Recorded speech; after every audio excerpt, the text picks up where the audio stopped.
Non, ce n'était pas le radeau de la Méduse, ce bateau, qu'on se le dise au fond des ports, dise au fond des ports. Il naviguait en perpénard sur la grand-mare des canards et s'appelait les copains d'abord, les copains d'abord. Ces fluctuates, nec mergiture, c'était pas de la littérature, n'en déplaise aux jeteurs de sorts, aux jeteurs de sorts. Son capitaine et ses matelots n'étaient pas des enfants de salauds, mais des amis franco de port, des copains d'abord. C'était pas des amis de luxe, des petits castors et pollux, des gens de Sodome et Gomorre, Sodome et Gomorre. C'était pas des amis choisis par Montaigne et la Boétie, sur le ventre ils se tapaient fort, les copains d'abord.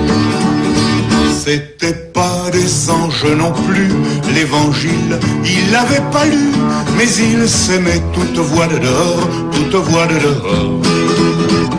Jean-Pierre, Paul et compagnie, c'était leur seule litanie, leur credo, leur confiterore, aux copains d'abord. Au moindre coup de Trafalgar, c'est l'amitié qui prenait le quart, c'est elle qui leur montrait le nord, leur montrait le nord. Et quand ils étaient en détresse, leurs bras lançaient des SOS, on aurait dit des sémaphores, les copains d'abord.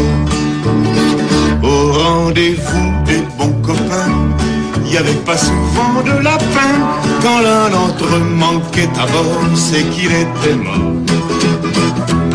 Oui, mais jamais, au grand jamais, son trou dans l'autre se refermait. 100 ans après, coquin de sort, il manquait encore. Des bateaux, j'en ai pris beaucoup, mais le seul qui ait tenu le coup, qui n'est jamais viré de bord, mais viré de bord, naviguait en père peinard sur la grand-mare des canards et s'appelait les copains d'abord, les copains d'abord.